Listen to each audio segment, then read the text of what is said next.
Renegade Immortal Chapter 547. Hello, welcome back to my channel Books with AR. एक cultivator का दांव मजबूत होता है ताकि वो बैरूनी ताकतों से आसानी से मुतासिर ना हो सके।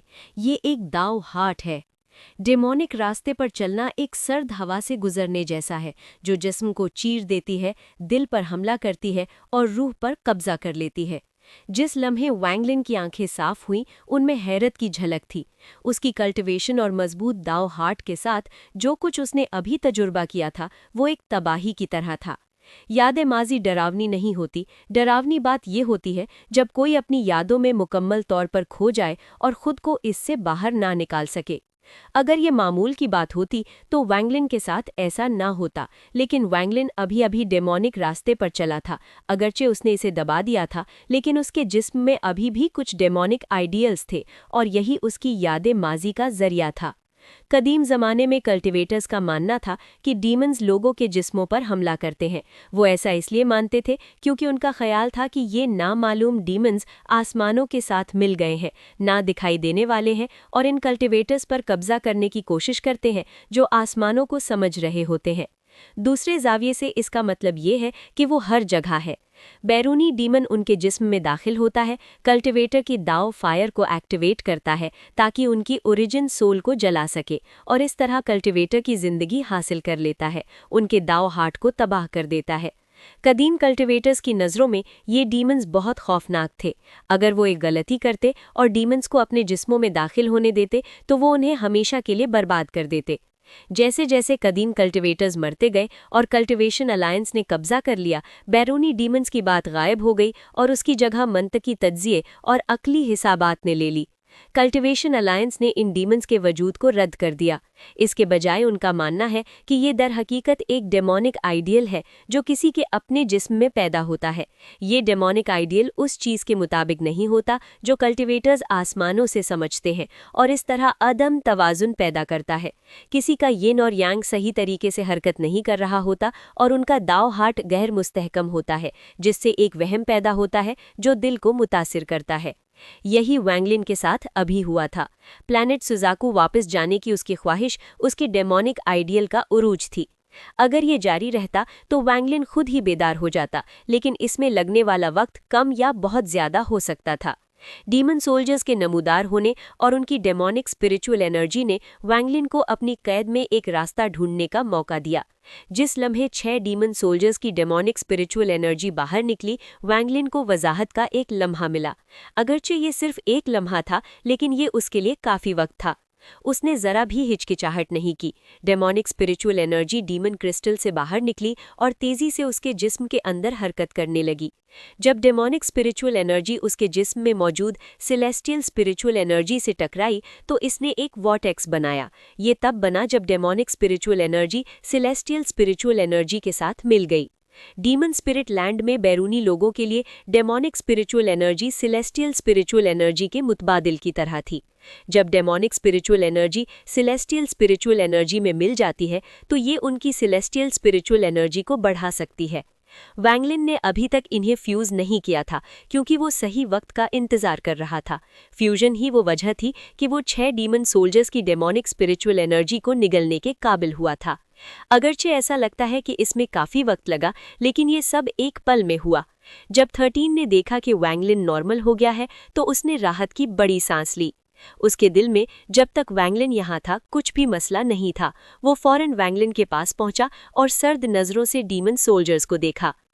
हु पाओ से भी घबराहट गायब हो गई। उसने सोल फ्रैगमेंट्स वापस खींचने के लिए अपना हाथ हिलाया और वैंगलिन के पीछे खड़ा हो गया। जिन 6 डीमन सोल्जर्स ने अभी अभी अपनी डेमोनिक स्पिरिचुअल एनर्जी खोई थी वो इंतहाई कमजोर हो गए थे। उन सब ने बेयकीनी के तासुरात दिखाए और फिर खौफजदा नजरों से वैंगलिन को देखा। उदास चेहरे वाले आदमी ने खड़े होकर संजीदा लहजे में पूछा, आप कौन है जनाब? वैंगलिन ने तीसरा मटका उठाया जो अभी तक खुला नहीं था। उसने दूसरे शख्स की तरफ देखा तक नहीं और रेस्टोरेंट से बाहर चलने लगा। 13 ने कुछ डीमन स्टोन्स निकाले और वैंगलिन के पीछे चलने से पहले उन्हें मेज पर रख दिए। जहां तक हु पाओ का ताल्लुक है, उसने रेस्टोरेंट के अंदर मौजूद डीमन सोल्जर्स को देखते हुए तंज किया और वैंगलिन के पीछे चला गया। उदास चेहरे वाले शख्स ने मेज पर हाथ मारा और चिल्लाया, रुको। इसके साथ ही वो आगे बढ़ा और एक ताकतवर डेमोनिक स्पिरिचुअल एनर्जी फैल गई। पूरा रेस्टोरेंट एक डेमोनिक आउरा से घिर गया। डेमोनिक स्पिरिचुअल एनर्जी जमकर तलवारों में बदल गई और तेजी से वैंगलिन के ग्रुप की तरफ बढ़ी। वैंगलिन मुड़ा और उसकी आंखें सर्द हो गई। उसने सर्द मेहरी से दूसरे को देखा, फिर अपना हाथ हिलाया और हवा का एक अजीब झोंका नमूदार हुआ और डेमोनिक स्पिरिचुअल एनर्जी से बनी तलवारें इस हवा से टकराते ही फौरन गायब हो गई। हम फिर मिलेंगे। ये जुमला छोड़ने के बाद वैंगलिन रेस्टोरेंट से बाहर निकल गया। उदास चेहरे वाले शख्स की आंखें तंग हुईं, फिर उसने वैंगलिन को देखा और सोचने लगा। रेस्टोरेंट छोड़ने के बाद वैंगलिन कहीं और नहीं गया और सीधा सराय वापस चला गया। वो लोटस पोजीशन में बैठ गया और तलाश शुरू कर दी। तलाश करते वक्त celestial spiritual energy Aahista Aahista उसके जिस्म के अंदर हरकत कर रही थी। जब वो पहले उस डेमोनिक स्टेट में दाखिल हुआ था तो उसने इसे खतरे का एहसास दिलाया था। उसने डेमोनिक आइडियल्स को कम समझा था। अब वो एहतियात से अपने जिस्म के अंदर डेमोनिक आइडियल्स के मुख्तलिफ मकामात तलाश कर रहा था। हर बार जब उसे डेमोनिक आइडियल का निशान मिलता वो उसे फौरन बाहर निकाल देता। दूसरे दिन की सुबह उसने आखिरकार राहत की सांस लेने से पहले अपनी सेलेस्टियल स्पिरिचुअल एनर्जी को अपने जिस्म में कई बार साइकिल किया। इस लम्हे उसके सामने 3 काले गोले तैर रहे थे। ये 3 रुई जैसे छोटे गोले वो डेमोनिक आइडियल्स थे जो उसने अपने जिस्म से बाहर निकाले थे। इस डेमोनिक आइडियल को तबाह करना ज़ाया होगा। अगर सही तरीके से इस्तेमाल किया जाए तो ये किसी के दाव हाट को तबाह कर सकता है और उन्हें गफलत में पकड़ सकता है। वैंगलिन की आंखें 3 छोटे गोलों को महफूज करने से पहले रोशन हो गई। 7 दिन तकरीबन पूरे हो चुके हैं। डीमन जनरल ने कहा था कि कोई मुझे बैरक्स ले जाएगा। जब वैंगलिन सोच रहा था उसका एक्सप्रेशन बदल गया और उसने दरवाजे की तरफ देखने के लिए सर उठा लिया। कुछ ही देर बाद बाहर से 13 की आवाज़ आई, एंसेस्टर, कोई आपसे मिलना चाहता है। वैंगलिन का एक्सप्रेशन नॉर्मल था जब उसने पुरसकून लहजे में कहा, अंदर आओ। ये कहने के बाद दरवाज़ा किसी ने खोला और 13 और हू पाओ एक और शख्स के साथ अंदर आए। ये शख्स तकरीबन 40 साल का था। उसने काले कपड़े पहने थे, बहुत पतला था और जिस लम्हे वो कमरे में दाखिल हुआ एक सर्द आवरा ने आसपास के इलाके को घेर लिया। जिस लम्हे वो कमरे में दाखिल हुआ उसकी नज़र वैंगलिन पर पड़ी जो बिस्तर पर बैठा था।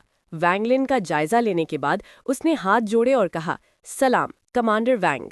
वैंगलिन ने अपने बैग ऑफ होल्डिंग को छुआ और एक सब्स टोकन तेजी से उसके हाथ में नमूदार हुआ। उसने टोकन आगे फेंक दिया।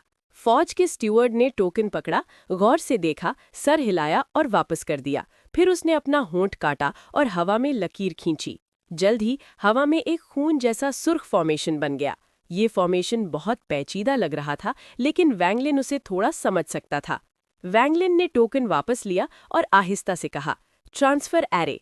फौज के स्टीवर्ड ने वैंगलिन को देखने के लिए अपनी आंखें उठाईं और कहा, कमांडर वैंग दुनियादार है, ये वाकई एक ट्रांसफर एरे है।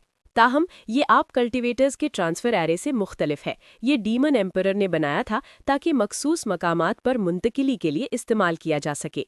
इसके साथ उसने खून जैसे सुर्ख एरे में कदम रखा और गायब हो गया। सिर्फ वैंगलिन का 3 लोगों का ग्रुप बाकी रह गया। 13 एरे में कदम रखते हुए बहुत पुरज़्म था। उसने एंसेस्टर की हिफाजत करना अपनी जिंदगी का मकसद बना लिया था और ये ट्रांसफर एरे बहुत अजीब था, इसलिए वो इसे जांचने के लिए अपनी जान खतरे में डाल रहा था। 13 की हरकत देखकर वैंगलिन ने दिल ही दिल में सर हिलाया। वो खड़ा हुआ और एरे में चला गया। हू पाव ने दिल में शिकायत की और तेजी से वैंगलिन के पीछे चला। जिस लम्हे वैंगलिन ट्रांसफर एरे की दूसरी तरफ से बाहर निकला उसने हर तरफ से गरजती हुई बिजली की तरह एक मुनज़्ज़म जमीन हिला देने वाली दहाड़ सुनी। 13 जो आगे था इससे फौरन हैरान रह गया और आवाज से जबरदस्ती कई कदम पीछे हट गया। वो पहले ही पिछले वाकयात से जख्मी था और इस झटके ने उसके जिस्म में खून को उबाल दिया, जिससे उसे खून का घूंट थूकना पड़ा। जहां तक हू पाओ का ताल्लुक है, अगरचे वो जख्मी नहीं था लेकिन उसका जिस्म 13 जितना मजबूत नहीं था। हमले के तहत उसके अंदर मौजूद डीमोनिक स्पिरिचुअल एनर्जी काबू से बाहर हो गई और उसके जिस्म में हंगामा बर्पा कर दिया। उसका चेहरा मुकम्मल तौर पे जर्द था। अगर ये हकीकत ना होती कि एंसेस्टर यहाँ थे और वो एंसेस्टर को शर्मिंदा नहीं करना चाहते थे तो वो पहले ही बैठकर अपने जिस्म में डीमोनिक स्पिरिचुअल एनर्जी को कंट्रोल करने लगता। ताहम जितना ज्यादा वो इसे रोकने की कोशिश करता उसके जिस्म में डीमोनिक स्पिरिचुअल एनर्जी उतनी ही ज्यादा वहशी होती जाती। ठीक इसी लम्हे बाहर से एक नर्म कुव्वत आई और एक पल में हु पाव के जिस्म के अंदर मौजूद डीमोनिक स्पिरिचुअल एनर्जी फरमान बरदार हो गई, जैसे वो अपने आबाओ अजदाद से मिली हो। डीमोनिक स्पिरिचुअल एनर्जी तेजी से उसकी मेरिडियंस में वापस चली गई और नॉर्मल हो गई। वैंगलिन ने हु पाव के कंधे से अपना दायां हाथ उठाया और एक कदम आगे बढ़ाया। सेलेस्टियल स्पिरिचुअल एनर्जी की एक लकीर 13 में दाखिल हुई और उसके जिस्म में एक बार साइकिल हुई। 13 ने अपने जिस्म को हल्का महसूस किया और उसके जख्मों में कुछ बेहतरी आई। ये सब करने के बाद वैंगलिन ने आसपास देखा और इलाके का जायजा लिया। ये काले पत्थर से बनी हुई बैरक्स थीं जो तकरीबन 50 किलोमीटर चौड़ी थीं। बैरक्स के किनारों पर दर्जनों फीट लंबी दीवारें थीं। इन दीवारों पर डिमोनिक स्पिरिचुअल एनर्जी की लहरें थीं, जिसका मतलब था कि वहां स्पेल्स उन्हें मजबूत कर रहे थे। वैंगलिन बैरक्स के मरकज में नमूदार हुआ था। उसके सामने 100 फीट दूर आर्मर पहने डीमन सोल्जर्स की कतारें सीधी खड़ी थीं। वो सब काले ऑरा की लकीरें छोड़ रहे थे, जैसे वो सब डीमन गॉड्स हों। 1000 लोगों से एक रेजिमेंट बनती थी और इस वक्त 10 रेजिमेंट्स वैंगलिन को घेरे खड़ी थीं। किलिंग इंटेंट की एक ताकतवर लहर तेजी से फैल गई। 10,000 लोगों का किलिंग इंटेंट ऐसा नहीं था जिसका आम लोग तसव्वुर कर सकें, खास तौर पर जब इन डीमन सोल्जर्स के पास कम से कम 30 रैंक्स डीमोनिक स्पिरिचुअल एनर्जी थी और ऐसे लोग भी थे जिनके पास 100 रैंक्स से ज्यादा थी। इस सब के अलावा ये सिपाही सब जंगों के आदी थे और बहुत से लोगों को कत्ल कर चुके थे। अब तक की गई तमाम कत्लो गारत के साथ किलिंग इंटेंट उनकी हड्डियों में रच बस गया था। इस शदीद किलिंग इंटेंट के तहत आसपास का माहौल मुकम्मल तौर पर खामोश था। इस किस्म की खामोशी बहुत खौफनाक थी। 10,000 आंखों के जोड़े सब एक शख्स पर जमे हुए थे।